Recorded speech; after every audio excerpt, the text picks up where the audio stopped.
Jan, have you ever considered moving into sales? Oh yeah, sometimes I have played with the thought, and in general, that move is relatively common, I would say. In fact, we have our episode number 28, where we discuss exactly that. But let me ask you a question, Tim. Can you imagine moving from sales into pre-sales? Well, less quotas, less forecasting calls. I've never been in a pure sales role yet, but I can imagine the appeal.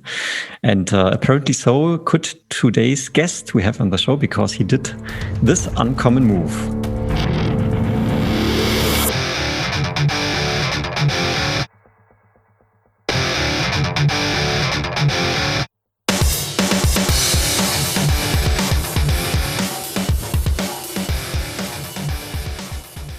Sales Excellence, your podcast for software B2B sales and pre-sales. My name is Tim, and I'm a solution consultant at Seismic. I'm Jan, a pre-sales leader at SAP. Welcome to our newest episode. Yeah, now a little disclaimer, Jan, you just advertised our episode number 28, but for all of our English listeners, I have to say it's a German one. So maybe we at some point in the future also find someone who moved from pre-sales to sales who is English speaking, so we can record this one. But back to the topic at hand, today's guest, well, I would say he's a veteran in the tech industry in the Bay Area, in fact, and has been working in sales since the early 90s. And after 14 years, he came to the epiphany that pre-sales is indeed the better job for him. So 2007, he decided to become a solution consultant at Xactly. Yes, he's a colleague of mine, and has in fact now worked his way up to be a VP of solution consultant. Robert DeMarco, welcome to the show. Hey, thanks, guys. Great to be here. Welcome, Robert. Let's maybe open up with a classical question, Robert. And we have been talking about this for length on end already. Why does your heart beat for pre-sales? Oh, yes, absolutely. I've seen the light. There's a bunch of different reasons, but I absolutely love the pre-sales role. And we've talked about it at length, Tim, why it's so great. But really, it's just I think it's such a crucial role in sales. I love that it's still kind of in the sales area, in the sales cycle. You're still out there, helping reps close deals. You get the rush of closing deals. You get the rush of commission-based plans, and you're talking to clients out there, and you're on the front lines. And I think it just has the best. And we'll talk a little bit more about it, but I think it just has the best of both worlds. There's a lot of pros and cons to it, but I just see a lot of pros. That's why I love it so much.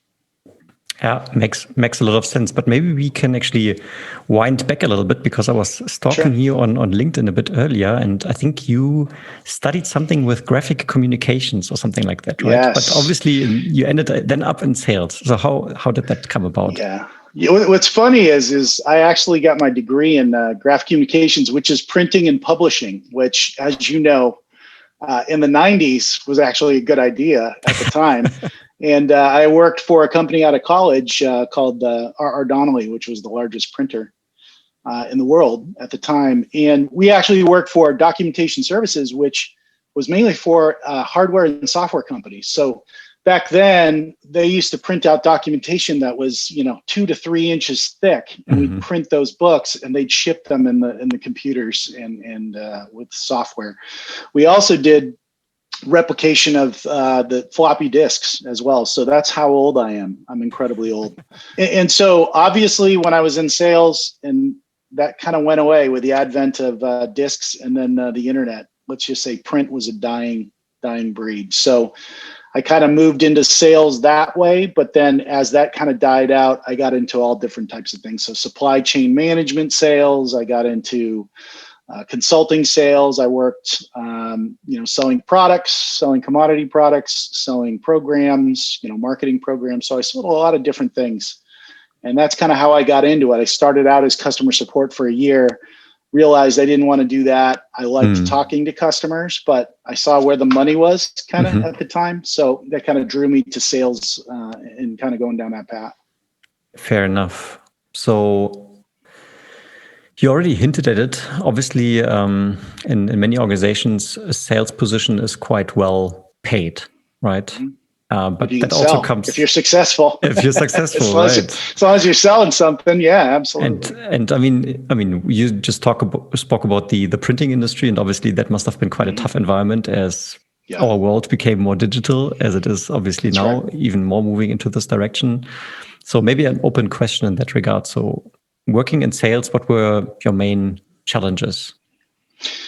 Yeah, absolutely. And I think that's a good example is as the product and the solution changed, that was a rough thing for us, right? Because you had to change the way you sold. Before, when you were selling printed material, you sold a certain way. It was very price driven. It was very, there's some around it.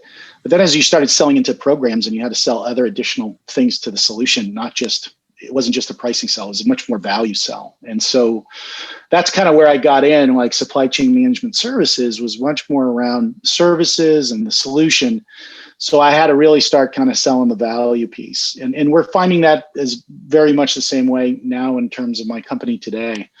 The solution sale is just absolutely crucial, and being able to do the value selling. And that's actually bled into the pre-sales role because, I spent my whole career doing value selling and all those different programs that you guys know very, very well. And so there's a lot of challenges in terms of as the environment changes, markets change, product solutions change. You as a sales rep have to be able to change as well. I think the best sales reps out there are able to do that, and they can change how they do it and be successful, whatever they sell. Do you remember the year when you first got exposed to sort of solution/value-based type of selling? Yeah, it was probably about the third or fourth year that I was into it. We started selling larger supply chain deals.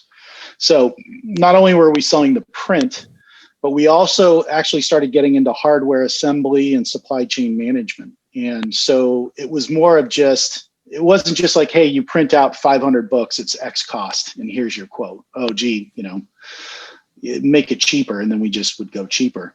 This was more of, hey, listen, here's why you should be choosing us as your supply chain manager, right? We have facilities everywhere. We have all the quality. We have the auditability. We have all these different types of service and solutions.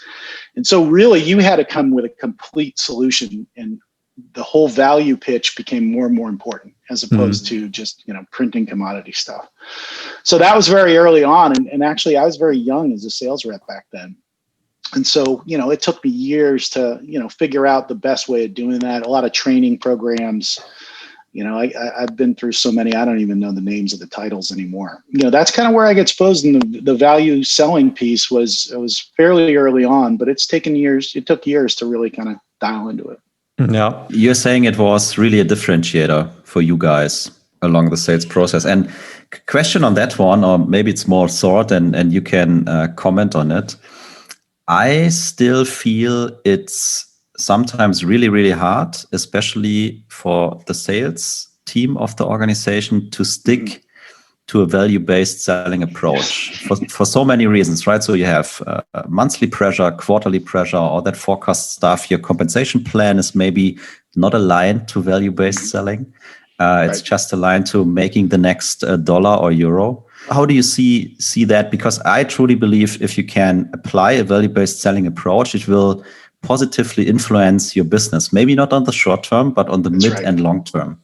Yeah, and you're exactly right. I mean, we see that today, and I've seen it as a rep as well, is the pressure, right? The pressure is a short sales cycle, close something quickly, especially if you're behind on your number. And so I think sometimes people will go for that quick sale and throw value selling out the door.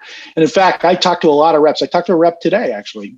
We talked about the sales cycle and how important discovery is, right? Because right away they want to go straight to demo. Because if they go straight to demo, they think it's going to close quicker. And I'm actually telling them that's the opposite in my book.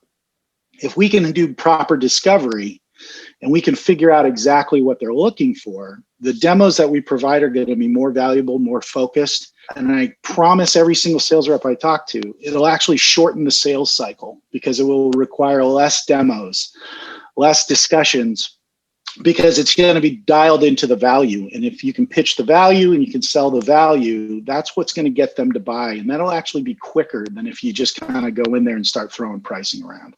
And that's what I learned as a sales rep, after a while, that you just can't go in. If you go in pitching price and throwing that out there, you're going to have a low, conversion rate, and you're probably going to have low deal sizes, And so value was key. The more value you could sell, the better position you're in, and the bigger the deals, more profitable the deals are. Let's maybe take another minute for that piece, because I have a really, really high interest, and I think it can be a game changer. So having all that experience from your end, why is it still so hard to bring that value-based approach into, I say, organizations, right? Sure. I think it's a combination of a couple different things. One is, I think sales enablement is key, right? And the type of people you're hiring, are they junior reps, very, very, first time reps? They tend to sell on the very basics of what they know. And so enablement's key, and the training's key to make sure that you're bringing in the right reps, and then you're enabling them to do the value sell, and they understand it and know how it works. And then the other thing is, I think it's a pressure thing as well, right? You see reps who tend to fall back on price discussion because they are under pressure to sell something. And that's the thing that you always fight. I know from a pre-sales sales standpoint, there's always that friction in the sales cycle to move as fast as you possibly can. And, you have some reps who want to just cut corners because they really need to close something, or they think that's the only way they do it because their skill set maybe is set up correctly in terms of being able to value sell. And so the good ones know it. I mean, the good ones who've seen the success, and even on the SC side as well, the SCs, they're really understanding why it's so valuable to be able to understand, how you're differentiated, how you can win more, how the deals are bigger when you actually sell the value as opposed to just, push forward for the sell. Yeah, so this was a very interesting detour into value selling, and I mean, I can't help myself. I was going to say, I can't help myself. I have one more thought, and maybe we don't discuss it. I'll just put it up here.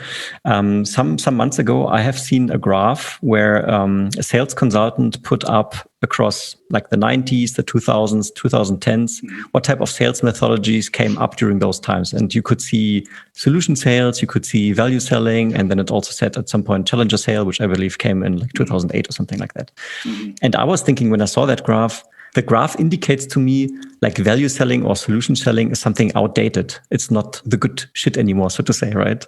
But I'm also saying businesses make decisions on their own success. Right? They want to be successful. They want to become efficient. And if you have a way to portray the value that you bring to a company, that will never go out of style. It's not a question of how old is this technique. It will always be relevant. So I'm happy that we took this little detour. So you talked about the challenges that you had when you were working in sales. And obviously at some point in your career, after I think you went through a couple of sales positions, then of course there came the chance to actually work in pre-sales. Can you tell the story how that came about? Yeah, absolutely. So, I was at a point in my career where I think I was like 40 years old or so. And I was selling programs, marketing programs to healthcare companies. And actually I was on 100% commission-based salary, if you can believe it. Wow. Nope. I was in the third year of that company, and it was a great company, and I liked my boss and I liked the president, great guys. But it got to a point where the stress and the pressure of being able to sell these deals on a consistent basis, and quite frankly, my wife had a tough time as well, because sometimes you'd get a big check one month, the next month you might not get it. And it's amazing to think that I actually was in that situation. And there's a bunch of different reasons why the comp plan worked that way. But I kind of came to a crossroads where I said, do I want to do this for the rest of my life? I'm 40 years old. Do I see myself carrying a bag with a quota and the type of stress and life that is? Do I see myself doing that for the next 10 to 15 years? And to my answer was absolutely not. I just can't see myself doing that. So the old adage, right? If you can't sell, you manage. So the next thing was, do I want to manage sales reps? And quite frankly, I said to myself, I don't want to do that either. I love sales reps. I have the utmost respect for the job that they do, but the idea of managing them, that didn't really kind of cross my path in terms of a big yes or no, or a big yes. I just really didn't want to do that. So I kind of said to myself, I got to figure something out, right? If I'm going to make a move to another type of role, I need to figure out what that is, and I need to do it pretty quick. And so that's kind of where I was when I got kind of dialed into the SC role. I had no clue, by the way, what pre-sales was. The jobs that I were in, we never had pre-sales people. So this was absolutely brand new for me when I came to that realization. I'm now contemplating how many sales leaders you have upset with that comment, saying whoever doesn't close goes into management. But it's a funny one. I know. I probably did piss people off. Don't get me wrong. There's great sales managers, and then there's also, you look at it, it's like Wayne Gretzky, right? He's the greatest hockey player ever, but him as a coach, greatest player. You can be a greatest repper, but it doesn't necessarily mean your greatest manager. Yeah. So now for me, a key question would be, and you are now in pre-sales management. Obviously, you're also responsible for recruiting people. Now imagine there is a person coming to you and says, "Hey, Robert, I would love this job." You look at the CV and he's been working in sales for 14 years. Right. This is basically what happened to you, right? You applied for a pre-sales job working in sales, and now, I suppose there was someone who believed in your capabilities, someone who put trust in you. And how did you took a chance on me, right?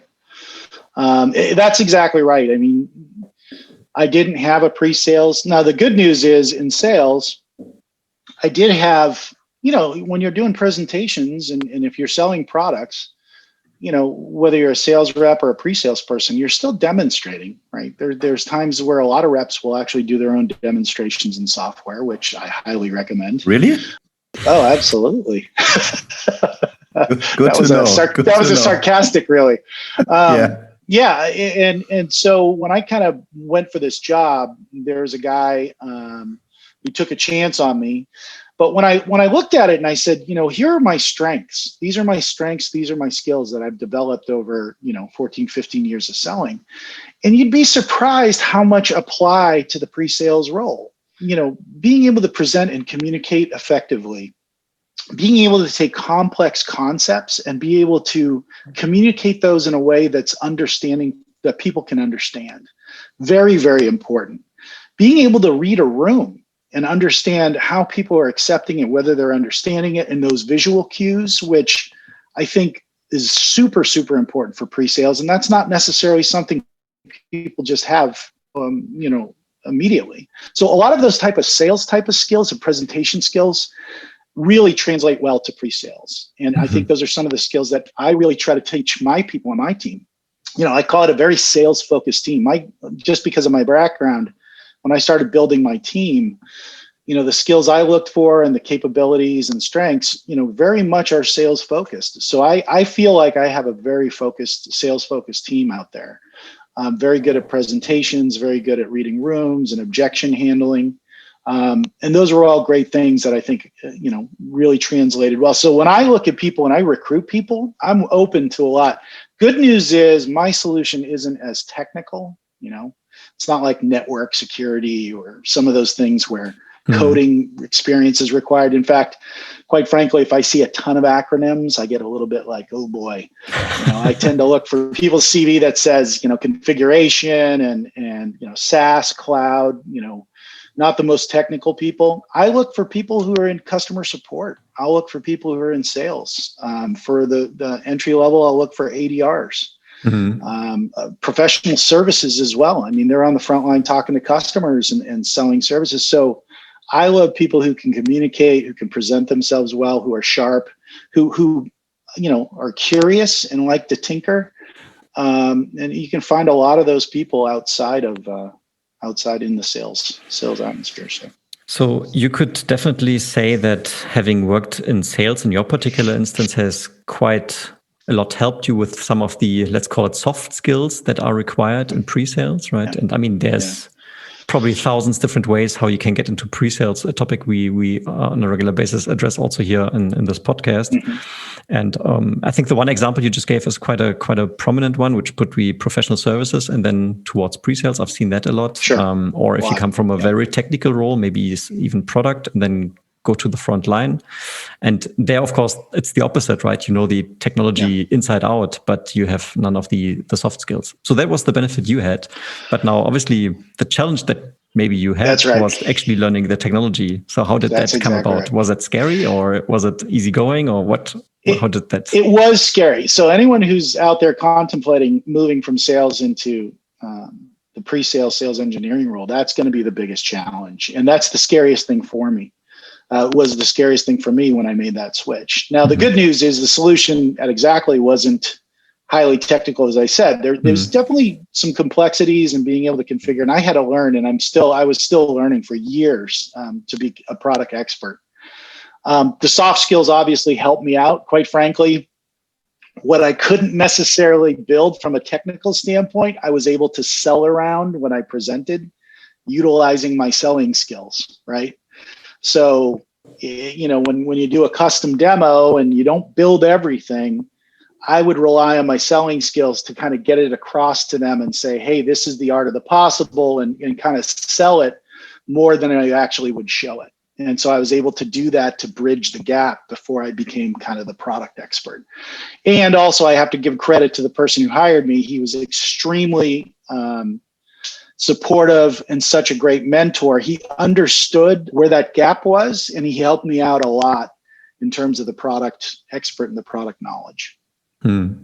Funny enough, that could have almost maybe even unconsciously resulted in the better way to do it, right? Because often if you're very technically focused, you tend to show many things in a very short amount of time. You not knowing all the nuts and bolts prevented you going that deep, which was maybe just the right level to talk to a new prospect who wouldn't even know what you're talking about when you have the first conversations. And you know what? That's really true. And I still preach this to this day, right? It's like, do we really need to build that much in terms of like custom demos or POCs? You know, my first inclination is, why are we building this? Why are we building so much? You don't need to build this. This is the art of the possible. This is a concept. Show the key things and then just, you know, manage it from there, as opposed to building everything out and showing everything and just getting into a feature functionality dump. I think that experience for me proved to me that you can do it, that you don't have to build everything out and spend all that time doing POCs as much as maybe other people think. You know, someone who maybe wasn't coming from sales, you know, they may be more of engineering focused and saying, oh, we have to show this, we have to do this. And me coming from sales, I was kind of like, I don't think we do. I think we can do it a different way. Yeah.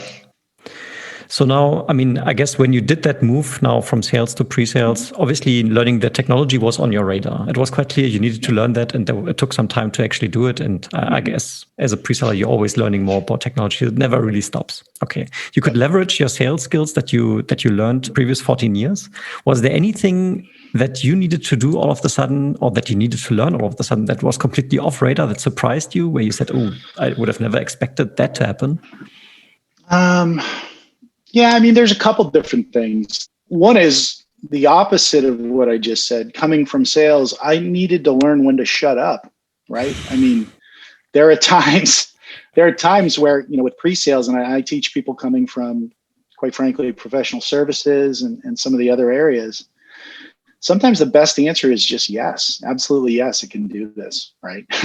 And so coming from a sales background, I tended to kind of say yes, and you can do this, and you can do this, and here's the other option.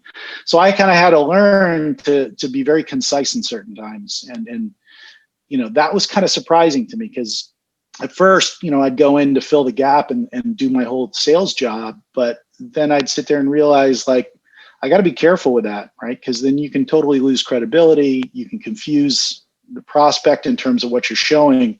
So that was surprising to me, that not only did it help me, my sales skills, but also I had to make sure that, you know, I was smart about using that type of, you know, sales type of pitch. You don't want to come off as a salesperson because you're the person who's the expert and you have that credibility and you don't want to lose that credibility. So that was kind of a little bit surprising in terms of understanding that. Yeah, very fair point. One question from my side, Robert. Can you share a little bit? So to me, it sounds you reflect a lot, right? Yeah. You think about, hey, was that the right way? Is there another way? So was it you reflecting from the very beginning, or was it the mentor you mentioned helping you getting there? And how important is that from your perspective? Because we could also say, okay, that guy is coming with 14 years of business experience in sales, right? He should just pick up the job right away. So he should be kind of good enough to do it. So how important is kind of reflecting and also having leadership supporting these kind of discussions? Yeah, I think it's extremely important on both sides. So one, self-reflection. I think you have to kind of put your ego, you got to check your ego a little bit, because as a salesperson, right, you're in the front line. I'd been doing it for a long time. And typically I was the quarterback. I was the one saying, hey, this is what we have to do. This is, they'd say, how do we sell this, Robert? How do we manage this? And I would be the one to do that. And so you have to kind of put that aside a little bit because you're part of this team and you're not necessarily the frontline person, right? I had to sit there and say, I got to work with the reps, even though, quite frankly, I had more experience than a lot of the reps. I really did embrace the pre-sales role and do it in a way where I would help the reps, but I wouldn't take over, or I wouldn't sit there and say, you're doing it all wrong. I would really kind of make sure that I worked with it, and I had to build those relationships with the reps, and some were better than others, obviously. And so I had to kind of do that. So that was very important for me on self-reflection, to kind of put that ego aside in order to make it a better relationship and have a better chance of success in this role. And then the second thing is, from a mentor perspective, Jan, it was so crucial that his name's Gary, who was my mentor, that he took the time and the patience to do it, right? Because he understood that I was kind of working through certain things to understand and grasp what my role was. So he was very patient and very, very good about giving feedback in terms of, hey, this is where you need to kind of maybe tweak this or do this. And he was very good about giving me that communication. And when I've started managing people and building out my team, I made sure I kind of took that role, which is, I want all my people, especially the managers, to be a very supportive, very team-oriented. Everyone supports everybody. There's no stupid questions, and just overall, they just need to support each other. And so that's key. I've taken that from my experience. Yeah. Cool.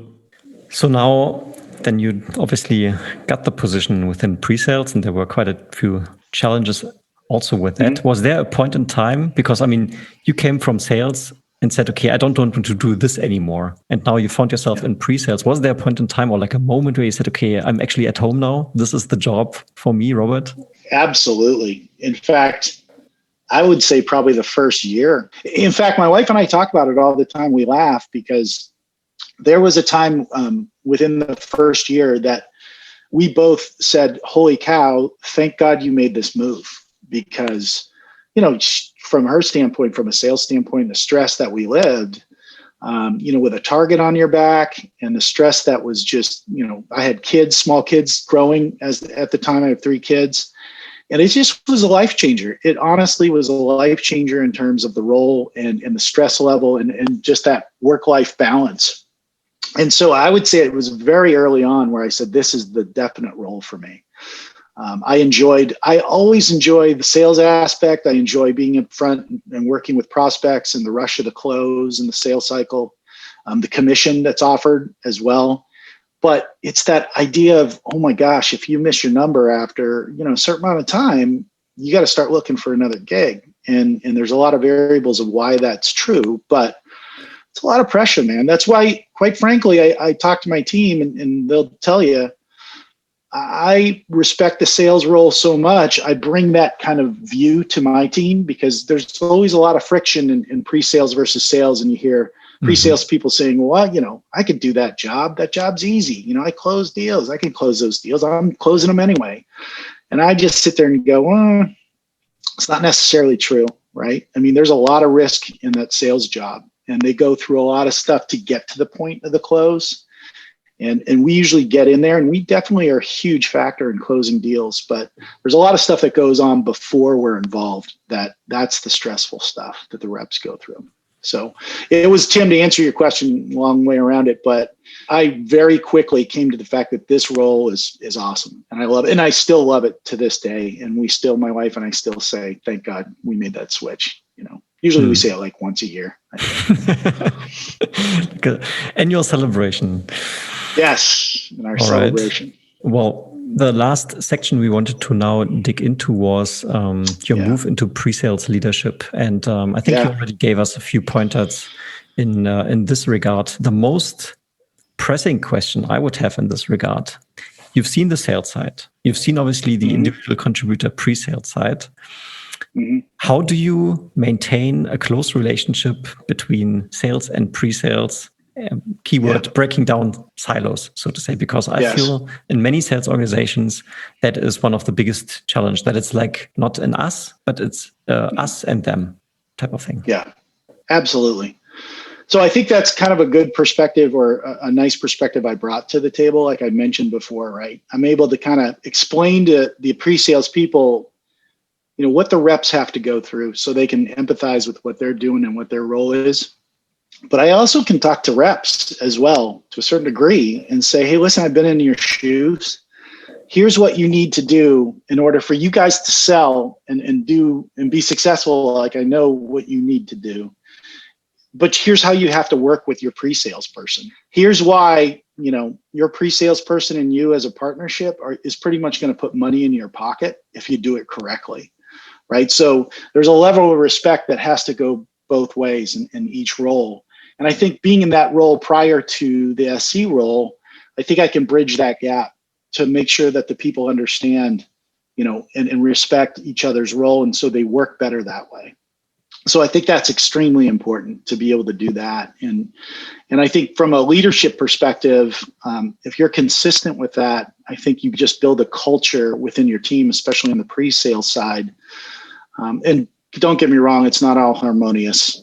There's still lots of friction and issues, and with sales cycle and some reps doing things and some SCs doing things.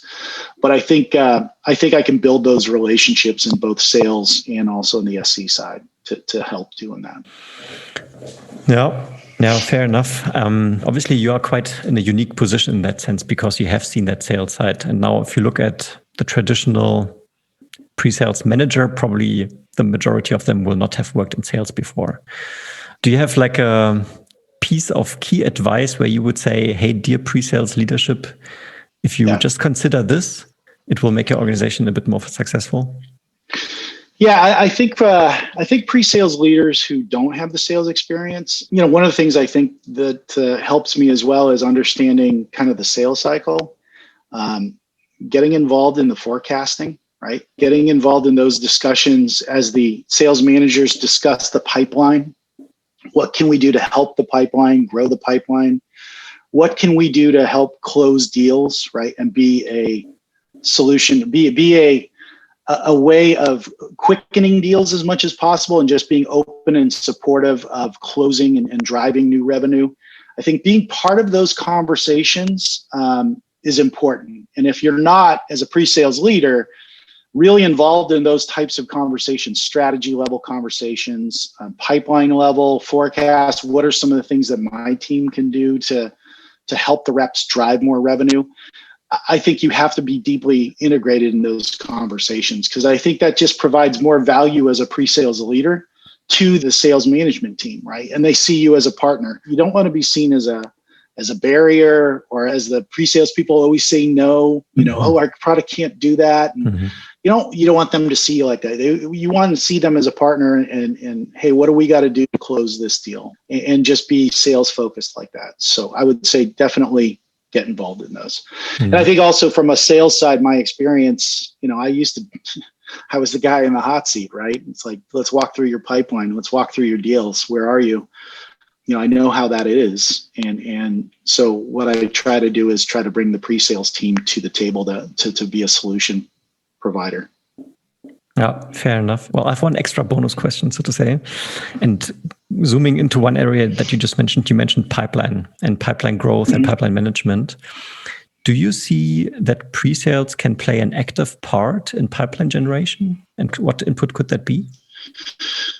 No, absolutely. I think, there's a bunch of different activities that, marketing and sales is going to put on.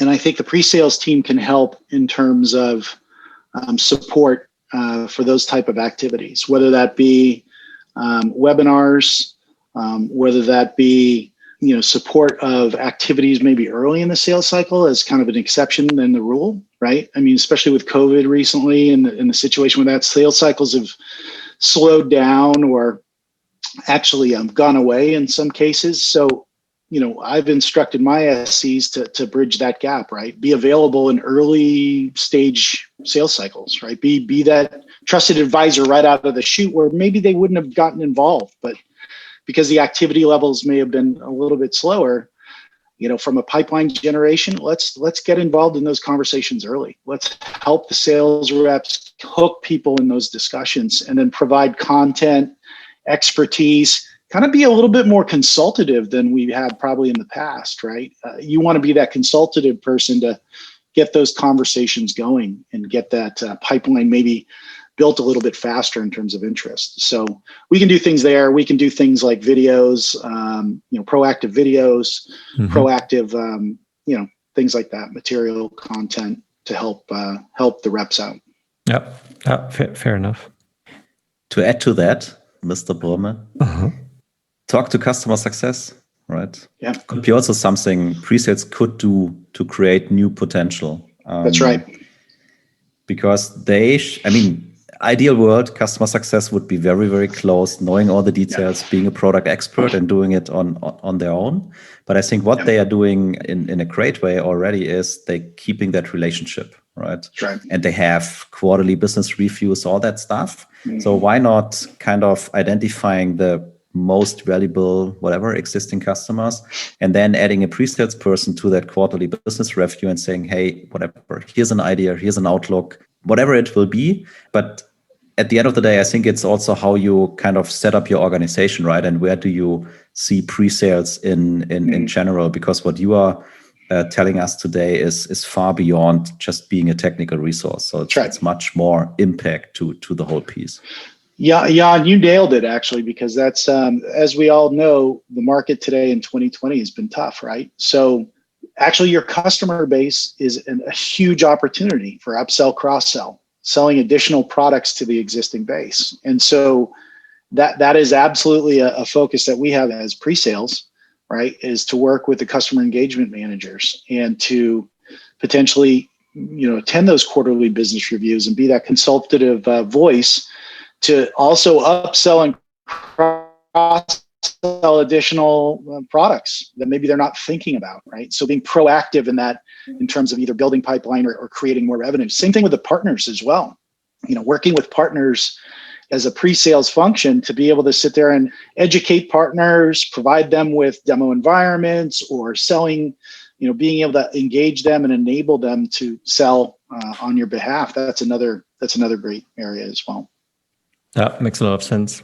And I think, and we don't have to go deep into this one, but the last conversation that Jan and I had on this podcast, there was also someone suggesting from a pre-sales perspective, it's also worthwhile sometimes speaking to SDRs. So they actually listen into the conversations the SDRs have with their prospects. And I mean, typically, of course, pre-sales goes technically quite deeper than an SDR might go.